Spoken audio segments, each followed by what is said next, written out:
Hello, everyone. We all made to the last presentation of the last panel. It is quite difficult to talk at the end of such a rich conference, but I'll try to do my best to keep you awake for the next 10 minutes. So I'll start. My presentation is actually about where Dr. Abdulkadir left off. The necessity of cooperations during times of transition. But I'm trying to look at the roots of those cooperations at the times of transitions in the Middle East and North Africa. First of all, usually we have a misunderstanding between authoritarian breakdowns and democratic transitions. We usually think that authoritarian breakdowns is a democratic transition as well, but we know that most of the time authoritarian breakdowns lead to another authoritarian regime. Not all revolutions lead to democracy. Democracy building is sometimes a different process than toppling a dictator. That is why focusing on the transition processes should be helpful to understand the success and failure of democratic transitions as well. And when we look at the Middle East, even though there are almost transition attempts, the real transition attempts that we saw in the last couple of decades were Algeria in early 1990s and Egypt and Tunisia during the Arab Spring. And my research is mainly about these three cases. The literature talked about the importance of cooperation during times of transitions. From 1980s onwards, from Latin American and Eastern European cases, we all talked about the importance of cooperation. Late Al Stepan talked about cooperation in Tunisian case as well. Yes, cooperation is important, but there are certain problems with the concept of cooperation or our understanding of cooperation as well. Cooperation is a very contingent term. It is intangible. We cannot see, we cannot really detect. It's a fluid term. It is not testable. That is why we have to step back and try to understand cooperation so that we can understand the transition processes as well. We can do two things for this. One is unpacking cooperation. So what is cooperation? During the transition times, politicians or political groups, these are rational actors. They interact with other groups, they strategize, and they're dynamic. They sometimes change their positions as well. So this is a dynamic process with strategic calculations, which fits well with the general understanding of game theoretic logic. And this is almost like a game. Different groups try to benefit, try to take out benefits for their interest, and they compromise, they get something, they give something. And transition processes are actually two nested games together. So on the one hand, usually the literature talks about the game between or interaction between opposition actors and regime actors, but actually there are two different interactions, one between different opposition actors, and the second is opposition and the regime. In Middle Eastern cases, it is usually first interaction between Islamist and secularist opposition actors, and then we move to the regime after the first interaction. And if there is a cooperation in the first level, it is much more likely for regime to cooperate in the second level. Otherwise, one of the groups in the first level can move to the regime side and try to undermine the process of democratization. The second thing is to understand why actors cooperate. What is their benefit? Sometimes conflict might be more beneficial than cooperation. So they cooperate if they believe that they have more benefit in cooperation and compromise. But the second thing is they have to be sure that the other side should not leave the table. So the other side is not going to shirk. There should be a commitment from both sides. There should be credible commitment for the continuous cooperation. And that credible commitment is difficult during transition times because it is a new process, rules of the game changes. It is difficult to commit credibly. That is why the process before the transition is very important to establish that credibility for different actors. And the cases in the Arab world show that creating an opposition coalition during the authoritarian time is very helpful to establish this credibility. If different groups come together and establish an ideational opposition coalition under authoritarian regime, then they establish certain properties. First of all, they know each other, they have organizational capital. Second, they establish trust among each other. And finally, they start to have a shared vision among each other. So basically, different actors come together, they create an opposition coalition, they have these properties, trust, shared vision, and capital. When transition attempt comes, that can translate into continued cooperation because they can commit to each other credibly that they are going to cooperate. And when we look at these cases, in Algeria, there was no real strong attempt of opposition coalition before 1990s under authoritarianism. In Egypt, there were several attempts like Kifaya movement or several demonstrations, but it was always on the ground. It was not an ideational movement. So it wasn't really helpful as well. But in Tunisia, there was October 18 collective, which provided the basis for the credible commitment during the process. And I argue that that played a big role in the success of Tunisian transition. I'm not going to talk about Algerian and Egyptian cases here and focus on Tunisian cases to show how this pre-transition affected the post-transition process. So,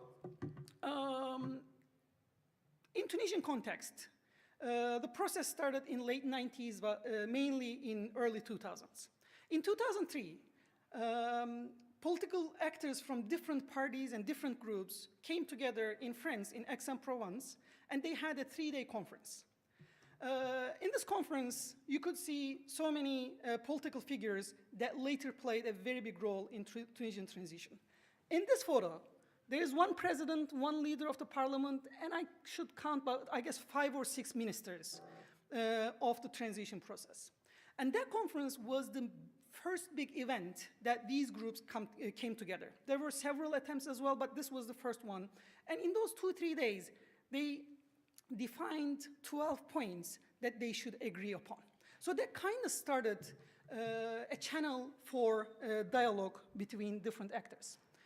So while this happened abroad, more important step was taken domestically in Tunisia. In late 2005, there was this international summit in Tunis, and opposition actors wanted to take benefit from this, and they decided to organize a hunger strike. 8 people from different movements came together, and they had a hunger strike for 30 days. And you can see them sitting here, the 8 members. Those are from 4 of the main opposition parties in Tunisia and 4 civil society members.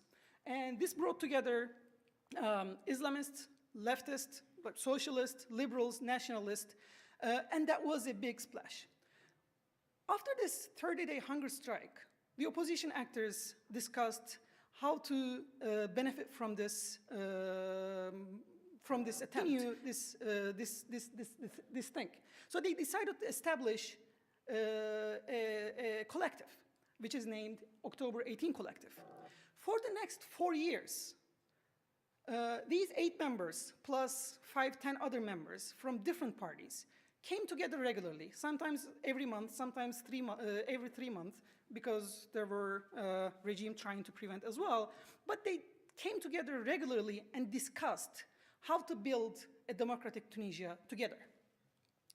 So this experience was very important on all of the 3 points that I mentioned. First of all, they got to know each other. They created an organizational and social capital among each other. One of the members of the collective, Ayashi Hamami, says that the relations became deeper. In the personal level, we are friends, even though there are political conflicts.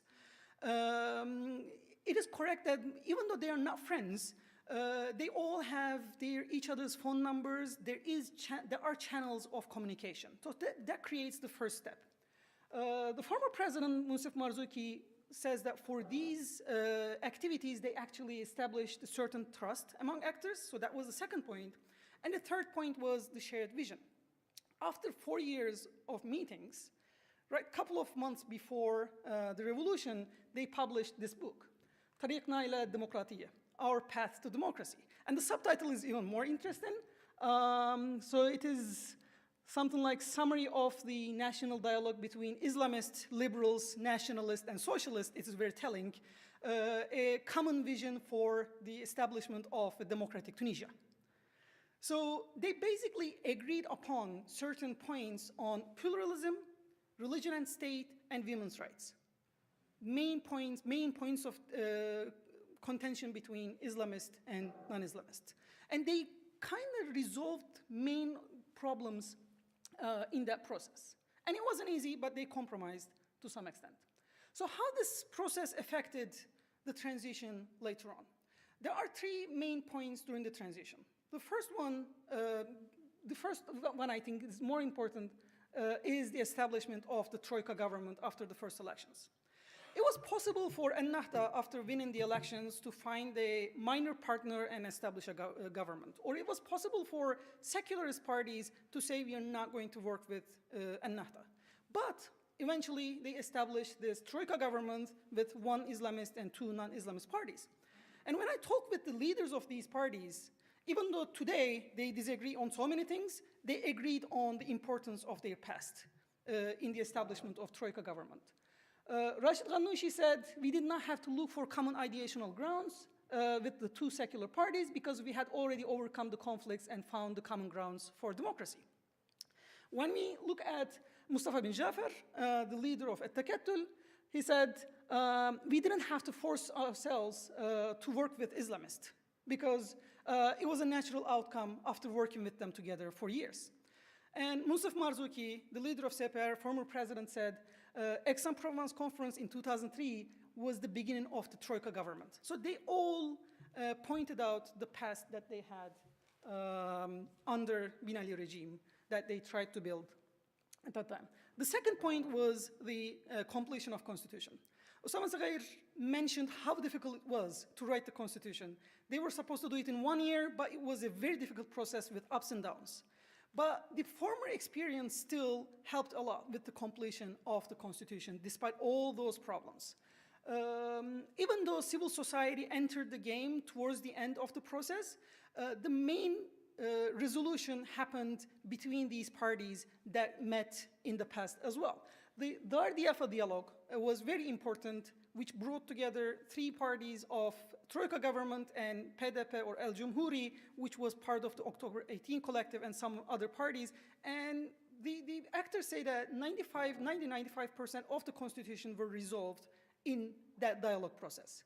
And the former minister of human rights from Ennahda, Samir Dilo, says that if it was not for the October 18 and the documents written at that time, it would be much more difficult to write the constitution. So it was maybe 2 years, it would take 4 years, 5 years, if it wasn't those agreements in the past. And finally, the third step is the national dialogue process.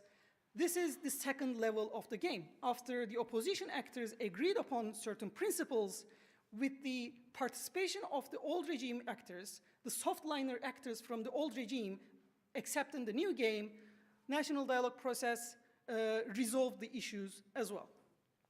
So, to summarize, yes, cooperation is important, but it is not just between opposition and regime, it is also between different opposition actors to provide certain grounds for cooperation with the regime, and it is very important to look at what happened under authoritarianism. Maybe like looking forward, what we can say for the opposition actors in the MENA is it is very important to invest in the future to work by working with other actors. It is usually difficult. It is a very difficult process. Compromises are supposed to be given, but if the success is necessary, probably this is one of the best ways to go. Thank you very much.